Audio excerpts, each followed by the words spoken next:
Hello दोस्तों, welcome to easy investing. तो आज के इस वीडियो में हम डिस्कस करने वाले हैं स्मॉल कैप ईटीएफ के बारे में, जो कि स्मॉल कैप इंडेक्स को कवर करता है। और देखिए, स्मॉल कैप ईटीएफ से जुड़े हुए अक्सर हमें कुछ कमेंट्स आते रहते हैं, लाइक कि मार्केट का बेस्ट स्मॉल कैप इंडेक्स का ईटीएफ कौन सा है, और क्या स्मॉल कैप ईटीएफ में हमें निवेश करना चाहिए या फिर नहीं, और यहाँ पर क्या बहुत ज़्यादा रिस्क होता है, और अगर रिस्क होता है तो कितना होता है।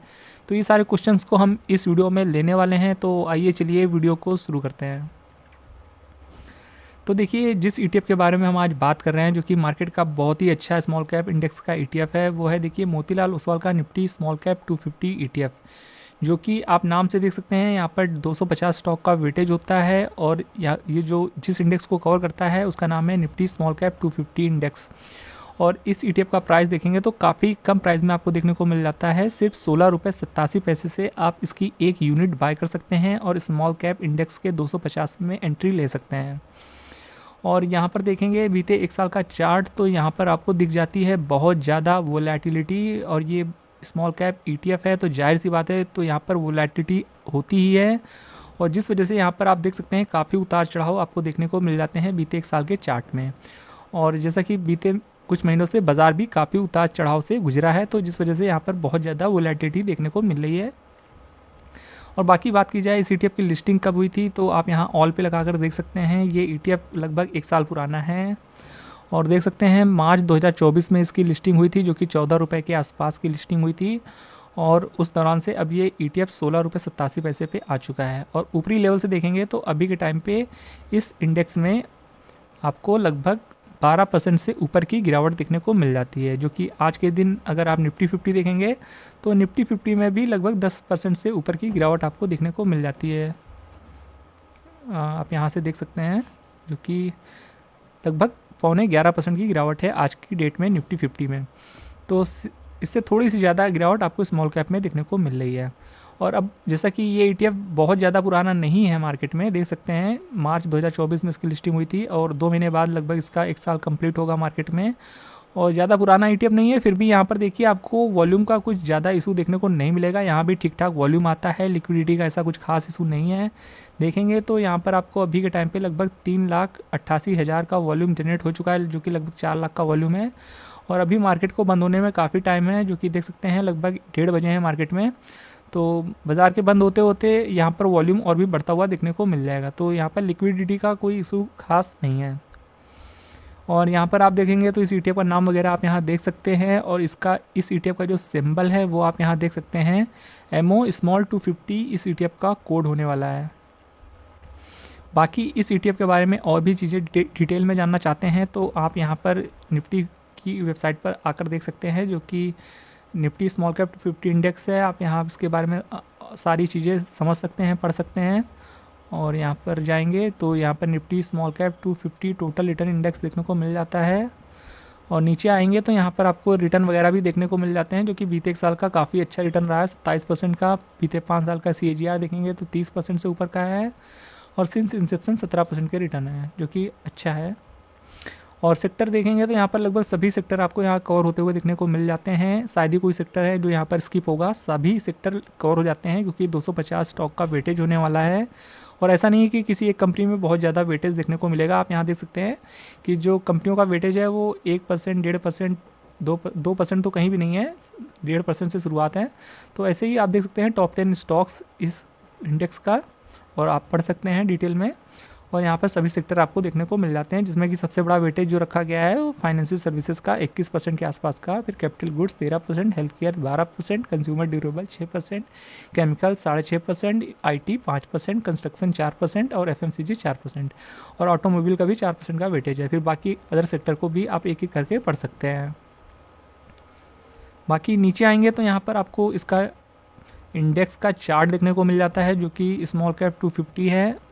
और यहाँ पर आप देख सकते हैं बीते कुछ सालों से बहुत ज़्यादा तेज़ी आई है, जिस वजह से यहाँ के रिटर्न भी बहुत ज़्यादा हमें देखने को मिल रहे हैं।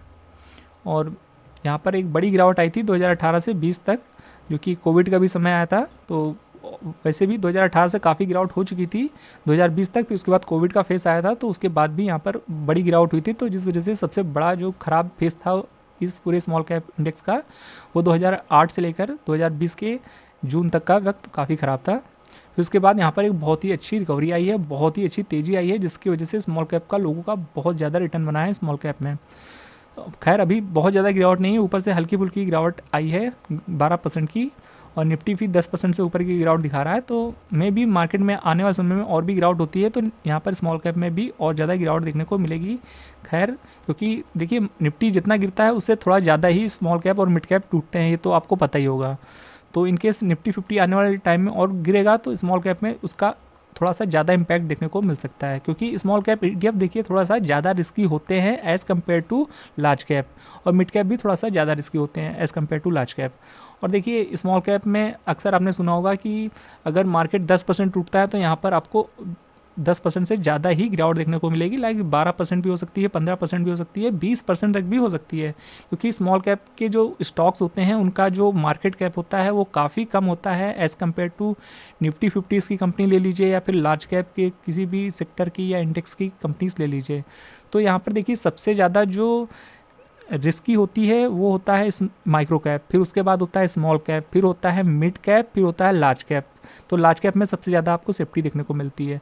और अब जैसा कि आपको पता ही हो गया होगा कि आपका जो क्वेश्चन था कि कितना रिस्क होता है स्मॉल कैप में, तो अगर देखिए आप सेक्टोरियल ETF में निवेश करते हैं तो आप स्मॉल कैप में भी थोड़ा बहुत निवेश कर सकते हैं अगर आप करना चाहते हैं तो। क्योंकि देखिए आज की डेट में देखेंगे तो कुछ सेक्टर ऐसे हैं जो कि लगभग 20% तक गिर चुके हैं, जैसे कि निफ्टी ऑयल एंड गैस देख लीजिए, या फिर यहाँ पर मेटल सेक्टर के ETF देख लीजिए, या फिर यहाँ पर आप आज की डेट में देख सकते हैं ऑटो सेक्टर का जो ETF है वहाँ पर लगभग 18 से 20% की गिरावट है, और उसके मुकाबले देखेंगे तो स्मॉल कैप में सिर्फ 12% की गिरावट है। तो अगर आप सेक्टोरियल ETF में निवेश करते हैं तो आप स्मॉल कैप में भी निवेश कर सकते हैं। पर हाँ, एक चीज़ का आपको ध्यान रखना है कि अगर आप ज़्यादा रिस्क नहीं लेना चाहते हैं तो आप स्मॉल कैप के ETF अवॉइड कर सकते हैं, या फिर अगर आपको स्मॉल कैप ETF में निवेश ही करना है तो आप थोड़े अमाउंट से करिए, अपना पोर्टफोलियो का थोड़ा ही वेटेज आप स्मॉल कैप में डालिए, और जितना आप रिस्क ले सकते हैं उतना ही डालिए। और एक बार में जाहिर सी बात है आपको ज़्यादा निवेश नहीं करना है, हर गिरावट में निवेश करना है, तो हम अक्सर ही अपने हर वीडियो में बोलते हैं। तो अगर आप स्मॉल कैप में अपना थोड़ा सा वेटेज लेना चाहते हैं तो आप थोड़ा बहुत निवेश कर सकते हैं। बाकी लॉन्ग टर्म नज़रिया है तो आपको यहाँ पर अच्छे रिटर्न मिल जाएंगे। आपको शॉर्ट टर्म में हो सकता है थोड़ा बहुत इशू हो, पर लॉन्ग टर्म में आपको दिक्कत फिलहाल से नहीं होगी। और इन्वेस्टर हैं तो आपको यहाँ पर बाय ऑन डिप का फॉलो करेंगे तो यहाँ पर लॉन्ग टर्म में आपको अच्छे रिटर्न मिल सकते हैं। और हो सके तो यहाँ पर आपको अभी के टाइम पे अगर आपको शॉर्ट टर्म व्यू है तो आपको स्मॉल कैप को बिल्कुल ही इग्नोर करना है। तो लॉन्ग टर्म इन्वेस्टर्स के लिए तो कोई दिक्कत नहीं है, पर अगर आप यहाँ स्विंग ट्रेडिंग में पोजीशन लेना चाहते हैं स्मॉल कैप के ETF में तो आप इसे स्किप कर सकते हैं या अवॉइड कर सकते हैं, क्योंकि अभी मार्केट का थोड़ा सा सेंटीमेंट अच्छा नहीं है। और बाकी बात की जाए मार्केट में कुछ और भी स्मॉल कैप ETF हैं, जैसे कि आपको देखने को मिल जाता है HDFC का निफ्टी स्मॉल कैप 250 ETF जो कि 170 रुपये के आसपास आपको देखने को मिल जाता है। फिर मिराया सेट का Nifty small cap 250 momentum quality 100 ETF जो कि इसका प्राइस आपको लगभग 47 रुपीज़ के आसपास देखने को मिल जाता है, जो कि ये वाला ETF है। तो मार्केट में लगभग ये 3 ETF हैं जो कि स्मॉल कैप के अच्छे ETF हैं, तो आप इनमें से किसी भी ETF में बाइंग करना चाहें तो कर सकते हैं। देखिए ये HDFC का निफ्टी स्मॉल कैप 250 ETF है जो कि सेम इंडेक्स को कवर करता है, इसका की प्राइस लगभग 169 रुपीज़ का है, तो इसको भी आप बाय कर सकते हैं। और ये लगभग मार्केट का सबसे पुराना ETF है जो कि स्मॉल कैप इंडेक्स को कवर करता है, जो कि इसकी लिस्टिंग हुई थी आपको देखने को मिल जाती है लगभग फरवरी 2023 में। और ये कुछ मार्केट में स्मॉल कैप इंडेक्स के ETF है जो कि सबसे अच्छे कहे जाते हैं। और इस वाले ETF की जो अच्छी बात है वो ये है कि देखिए काफ़ी सस्ता इस ETF का प्राइस है, तो छोटे निवेशक भी इस ETF में निवेश कर सकते हैं और अपना जो कम से कम पैसे में स्मॉल कैप के इंडेक्स में निवेश कर सकते हैं। तो छोटे निवेशकों के लिए काफ़ी अच्छा ETF है। तो ये वो अपडेटेड वीडियो था जिसमें हमने लगभग आपके सभी क्वेश्चंस के बारे में डिस्कस कर दिया है, जो कि स्मॉल कैप 250 ETF से जुड़े हुए अक्सर हमें कमेंट्स आते रहते हैं। तो देखिए रिस्क तो होता है थोड़ा सा स्मॉल कैप ETF में, तो उस हिसाब से आप अपना कम से कम वेटेज रखिए स्मॉल कैप 250 ETF में। अगर आप मार्केट में ज़्यादा रिस्क नहीं लेना चाहते हैं, अगर आप ज़्यादा रिस्क नहीं लेना चाहते हैं तो आप लार्ज कैप या मिड कैप ETF में निवेश कर सकते हैं। तो ये था आज का हमारा अपडेटेड वीडियो इस स्मॉल कैप 250 ETF के बारे में। बाकी अगर आप इस ETF में निवेश करने वाले हैं तो एक बार अपने तरफ से भी अच्छे से एनालिसिस कर लीजिएगा, उसके बाद ही निवेश करिएगा। तो होप ये वीडियो आपको इन्फॉर्मेटिव लगा होगा। तो वीडियो पसंद आया हो तो वीडियो को लाइक जरूर कर दीजिएगा, और ऐसे वीडियोज़ को देखते रहने के लिए चैनल को सब्सक्राइब करना बिल्कुल भी मत भूलिएगा। तो फिर मिलते हैं नेक्स्ट वीडियो में, तब तक के लिए गुड बाय।